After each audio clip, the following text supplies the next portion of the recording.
Hello students, I am back between you with my next video on the topic for class 9th, matter in its surroundings. And here in this video, I will be discussing with you all the properties related to the three states of matter, that is solid, liquid and gas, and some terms which will be coming up here will be discussing those terms also. So let's begin right away. Here I have, if you see on the board, mentioned solid, liquid and gas, and now we will study the properties of the three one by one in a comparative manner. Okay, so first property of the solids is that solids have a fixed shape and volume. What do I mean by this? Solids have a fixed shape and volume. I have this pen in my hand. So this is a solid, and if I pick this pen up anytime, it will have this shape only. Whether I keep this pen on my hand, I keep this pen in my kit, I keep this pen on the table, this will be having this fixed shape and this same volume. It is not going to change. Your mobile phone has a fixed shape and a fixed volume. It does not change. It is not that if you keep it in the drawer, it becomes the size of the drawer or it takes the shape of the drawer. This means all the solids, whether it is a book, a table, a chair, every solid has a fixed shape and a fixed volume. Now we will study about the shape and volume of liquids. Liquids have a fixed volume. They have a fixed volume, but they do not have a fixed shape. No fixed shape. So this is a discussion about the shape and volume of solids, liquids and gases. Now let's take about the fixed volume. First of all, volume is the capacity to fill any space. I take a glass full of water. This glass full of water, the water has what volume? Suppose it is a 200 ml glass. So the volume of the water in that 200 ml glass will be 200 ml. But if I take this water from the glass and pour it into a jug, will it fill the entire jug? No, it will lie at the bottom of the jug and that will remain 200 ml. You transfer this water to a big bucket, then also it will remain 200 ml. It means liquids have a fixed volume. Coming to the shape. When the water was in the glass, it took the shape of the glass. When it was in the jug, it took the shape of the jug. And when it was in the bucket, it took the shape of the bucket, showing that liquids do not have a fixed shape. Now coming to the gases. Gases have no fixed shape and no fixed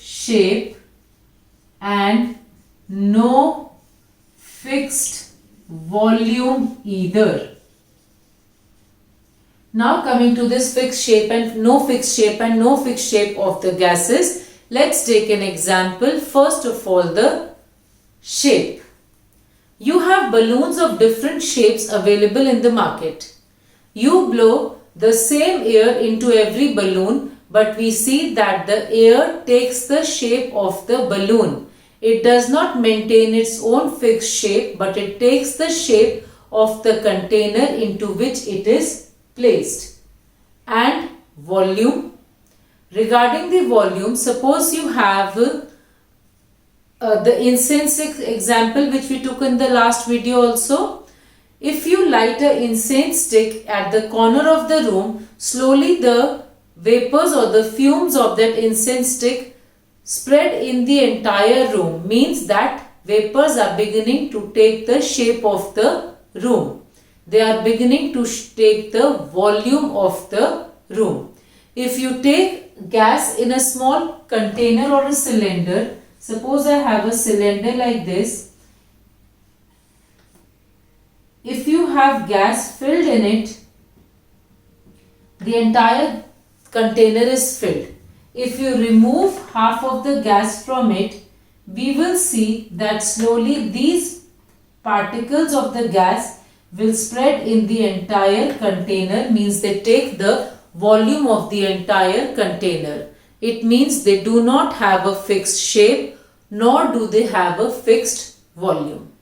We will have a little more clarification on this fixed shape and volume. Why is it so that this property of solid, liquid and gas is like this? The reason is that the particles of the solid are very close to each other. They are very tightly packed. Particles of the liquid are less tightly packed, and particles of the gases are all the more less tightly packed, means there is very little force of attraction between the particles of gases. Let's take up the square shape for solid, same size for liquids and the same size for gases.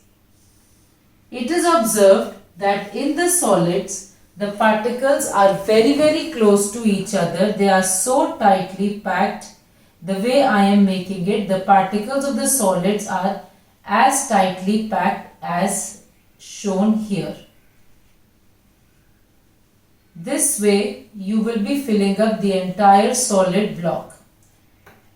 The entire thing will be filled up. In the liquids, the particles are not very close to each other, but they are arranged properly. While in the gases, the particles are very far away from each other and they do not have any fixed arrangement also. Now, when the particles of solid are very close to each other, the motion between the particles is very limited. The particles will move only to and fro in a limited space, and due to this particles being tightly packed and less space available between them, the solids do not leave their shape nor do they leave their volume, because they cannot move from here. Then coming to the liquid, the particles are slightly far away from each other, therefore they can move between each other and hence they take the shape of the container. But because they cannot escape from the given surrounding, they have a fixed volume.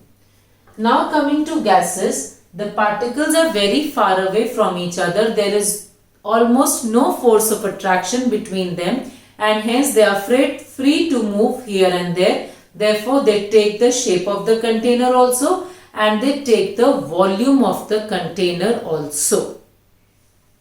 Let's move on to the second property. Solids cannot be compressed. Compressed means to squeeze in size.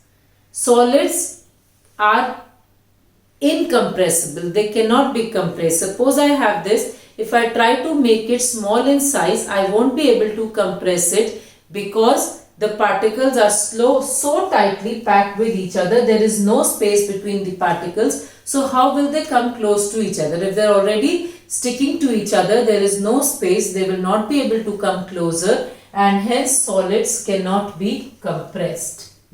Second point, liquids have very limited compressibility. Very limited compressibility, while gases have a very high compressibility. I am only writing compress because there is less space that side. Now the particles of the solids are slightly far away from each other, therefore they have the scope to come closer to each other and hence can be compressed to some extent. Coming to gases, there is so much space between the particles that they can be brought much closer to each other, therefore gases are highly compressible. For this we can take the example, you know the injection syringe? If I take an injection syringe, I close it at this place and in this syringe part, through the plunger, I put a solid block here. I try to push it with the plunger. Will this go down? The plunger will not go down because the solid block is incompressible. With water, with very high pressure, we might be able to push the plunger of the syringe a little, but if I have air in that injection syringe and I try to push it, that gas can be compressed very easily.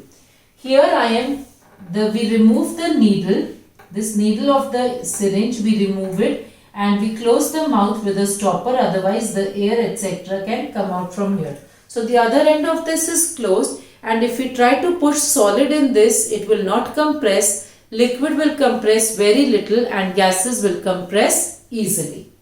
Now we move on to the next property, that solids have a high density. Solids have high density, liquids have lower density, and gases have the least density. Now what do we mean by density? Density is the mass per unit volume. Density is the mass contained in the given volume. If you see here, I have taken same volume of all the three types of containers. Means the volume is same. Now any substance which will have more mass will have more density. So here the volume is same, but I see here that the number of particles being closely packed to each other is much more. Therefore, the total mass of all these particles will also be higher. So when more matter is contained in the given volume, the density becomes higher. And in solid, the particles are very closely packed, therefore more particles are packed. Hence, solids have maximum density, liquids lesser particles, lower density, and gases the least number of particles in the given volume, hence have the least density. Next, solids are rigid. A new term has come up, rigid. The dictionary meaning of rigid, if we want to talk of, the English meaning of rigid is jiddi. Something very tough, which does not bend, which is not at all flexible. Same thing is with the word rigid in case of the three states of matter.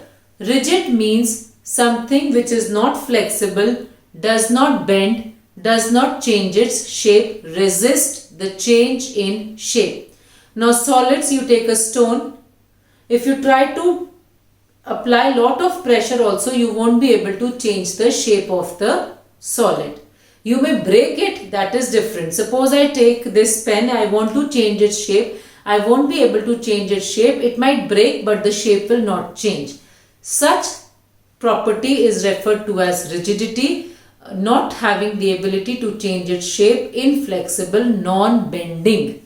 And therefore now we know that solids are rigid, liquids are not rigid because they can change their shape. Similarly, gases are also not rigid, they can take the shape of the container. Next we have the property of solids, that solids do not flow. Anything which flows is a fluid. So we are learning two new terms here. We learned rigid and now we are learning fluid.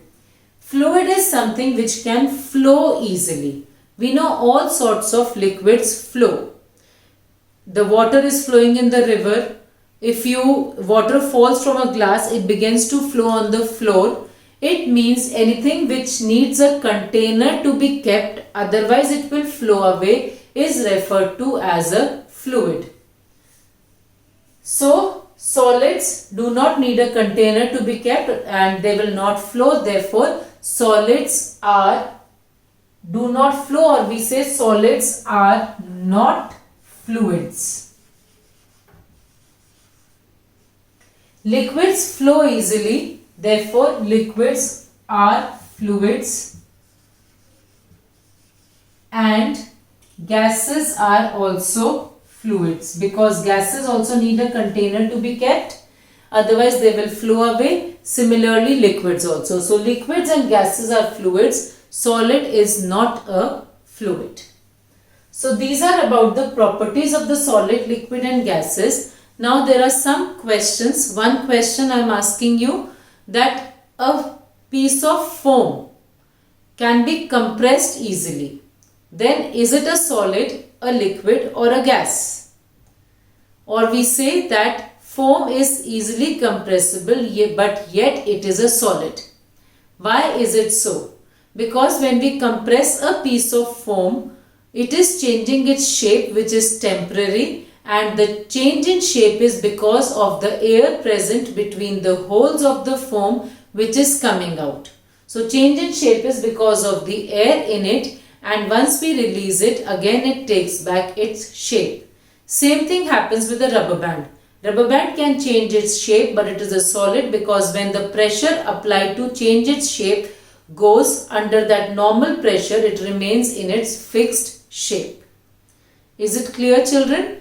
Then sometimes the question may be asked that liquids do not have a fixed shape. Why?